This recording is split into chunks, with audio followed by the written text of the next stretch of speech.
Olá a todos, meu nome é Renato Silva. Estou aqui gravando esse vídeo para fazer uma participação do canal dos meus queridos dois Silvas. Sendo eu também um Silva, falando aqui do Brasil, do estado do Rio de Janeiro. Eu vou contar um resumo da minha história de vida, que é marcada fortemente pela religiosidade. E vamos lá. Eu vou fazer 58 anos. Então eu como grande parte da maioria do povo brasileiro, nascemos de uma família católica e desde pequenininhos crescemos com aquela ideia de que existe um papai do céu que está de olho, que pode nos punir se nós fizermos coisas erradas e nos ajudar se nós fizermos coisas boas. Aquela ideia, a ideia predominantemente sobre o personagem Deus. Enfim, cresci nesse lar católico, meus pais frequentavam a igreja de vez em quando, mas entre os meus 10 até por volta dos 14 anos, meu pai se envolveu com Umbanda.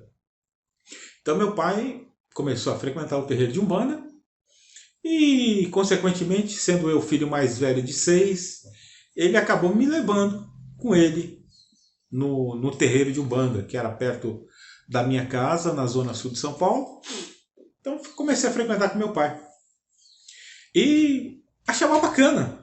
Na minha inocência de adolescente, de criança, de menino entrando para a adolescência, eu achava legal, gostava, me sentia bem.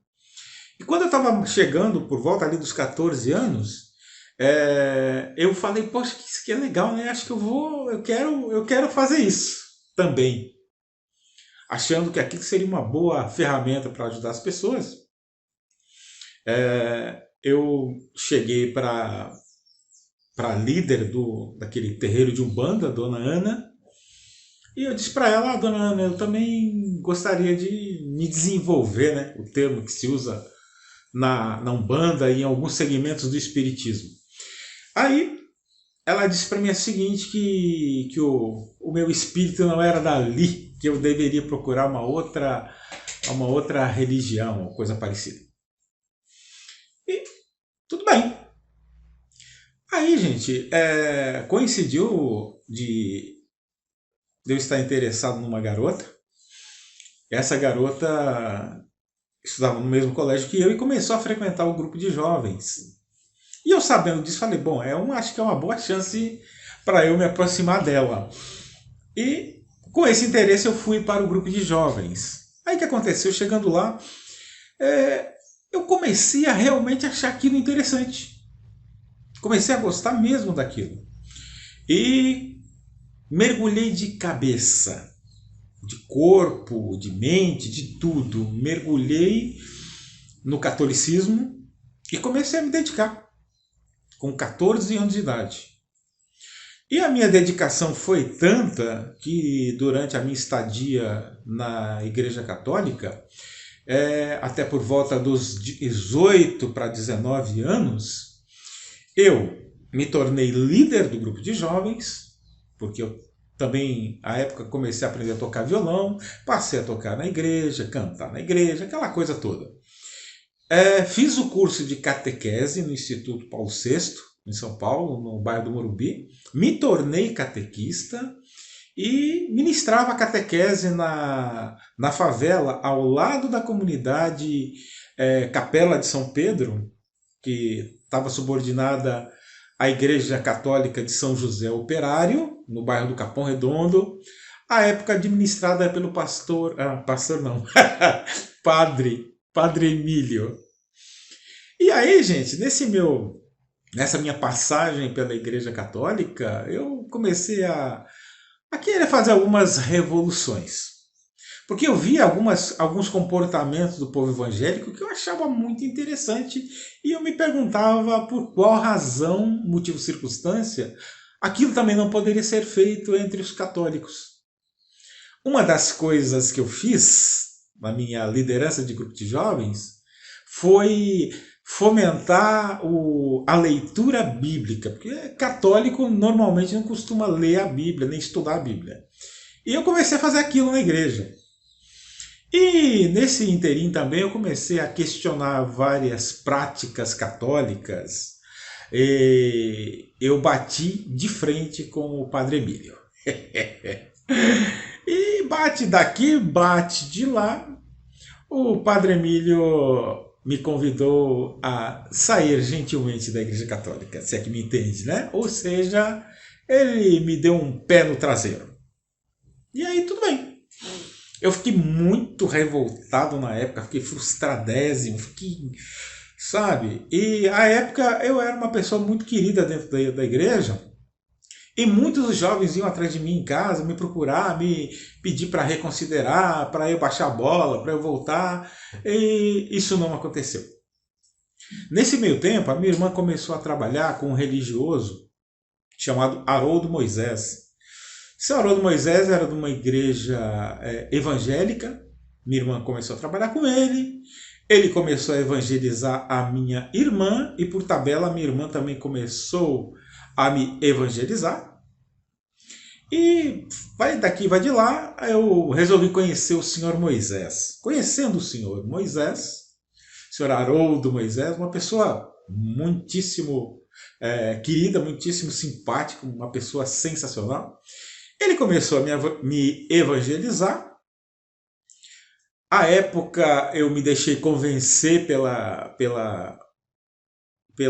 didática, pela retórica do senhor Moisés e fui visitar a igreja dele juntamente com a minha irmã e à época juntamente com a minha noiva Isabel, que também era católica e também era catequista. Olha só.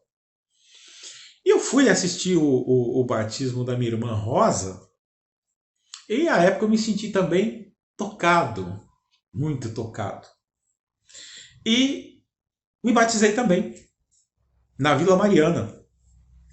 Isso foi por volta de 1984, por ali, mais ou menos. 83, 84, mais ou menos. É beleza. Eu me batizei na igreja evangélica e na época eu era roqueiro. Eu tinha uma banda de rock chamada Luz do Som e eu andava como um típico hippie alternativo. Usava muito jeans, bolsa de couro, um chapéu psicodélico com uma pena de arara e uns colares no pescoço, pulseiras e coisas do tipo, bem hippie mesmo, sabe? A calça desfiada e aquelas coisas na época, né? A polícia adorava me parar quando me via. E eu seguia assim. Algum tempo depois de ser batizado, eu conheci um pastor que abriu uma granja no meu bairro chamado Pastor Paulo Sérgio de Moura. Ele abriu uma granja no meu bairro, nós começamos a nos conhecer, o meu cunhado Sérgio também começou a ter contato com ele, e aí nós fomos conhecer a igreja dele, a Igreja Evangélica Deus em Cristo. E ali a coisa começou eu comecei a me apaixonar pela igreja evangélica. Era uma igreja predominantemente de jovens, tinha uma banda musical excelente e o pastor Paulo tem uma oratória, uma retórica fantástica, né? Aí eu fiquei, nossa, encontrei Deus. E comecei ali, gente. Eu era tão esquisito assim para a maioria das pessoas da igreja. Eu tinha mania de sentar no chão, com aqueles trajes bem hippies mesmo que eu costumava usar. Sentava no chão, usava minhas roupas bem chamativas, digamos assim. Levantava alguns comentários na igreja, mas o pastor falou assim, deixa que Deus vai tratar com ele, isso vai mudando e tudo mais. E mudou. Não por causa de Deus, nem por causa de divindades, mas porque embora eu entendesse na época que fosse isso, eu resolvi mudar o visual, né? Comecei a andar de terno. Eu era cabeludo, cortei o meu cabelo, que meu pai, um típico pernambucano, odiava o meu cabelo grande, encaracolado.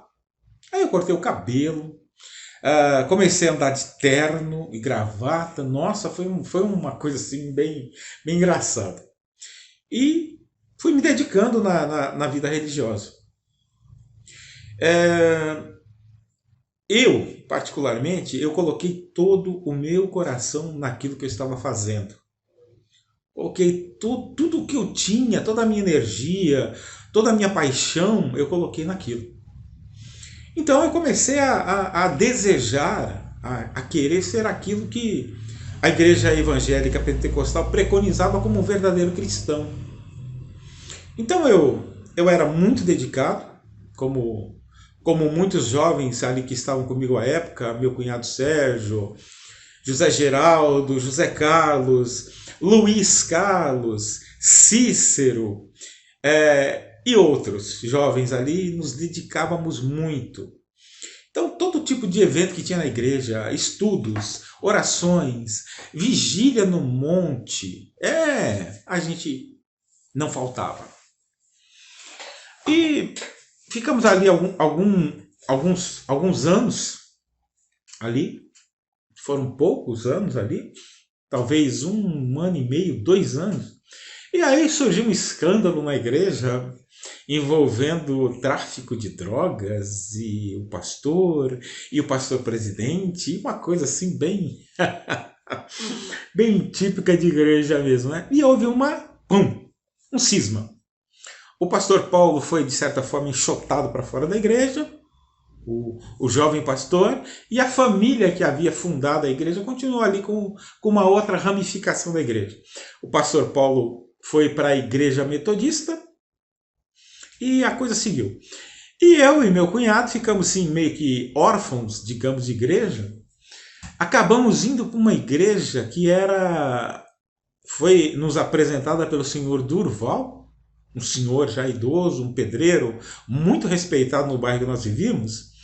Ele falou-nos de uma igreja que era, digamos assim, foi nos apresentado como a igreja das igrejas. Porque nós temos um profeta. Este profeta foi enviado por Deus para restaurar a igreja de Jesus Cristo e preparar o povo para o arrebatamento. Porque uma grande catástrofe, um cataclisma vai se abater sobre o planeta Terra e através da mensagem desse Elias, desse eleito, desse profeta, nós seremos congregados e antes dessa tragédia nós seremos levados para o céu. Nossa! Eu e meu cunhado fomos até essa igreja e à época nós abraçamos essa crença. Então, nós que éramos de uma igreja pentecostal, à época passamos a ser membros da igreja que evangelizava as igrejas. Então, quer dizer, nós subimos de patamar, né? Subimos de nível assim. Poxa, imagina o seguinte. Você está entre ali as igrejas pentecostais e alguém chega e te apresenta a igreja que tem um nível que evangeliza as pessoas das igrejas evangélicas. Então, olha, foi uma evolução assim que você não tem noção, né? O que acontece?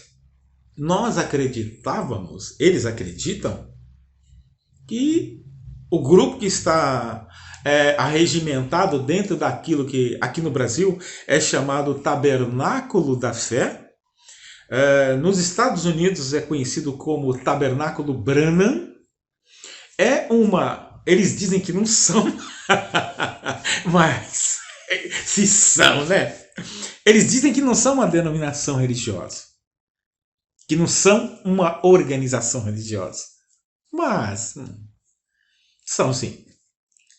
E na crença dessa denominação, desse grupo, eles estão num nível espiritual de proximidade com Deus, que eles têm a missão de evangelizar, de restaurar a igreja de Jesus Cristo na terra.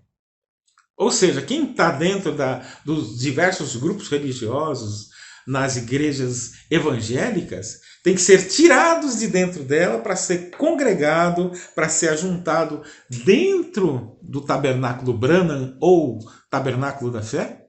A sede no Brasil é conhecida como a palavra original. Olha isso, que lindo, gente. A palavra original. Como se existisse alguma palavra original, né? Não existe, né? Não existe.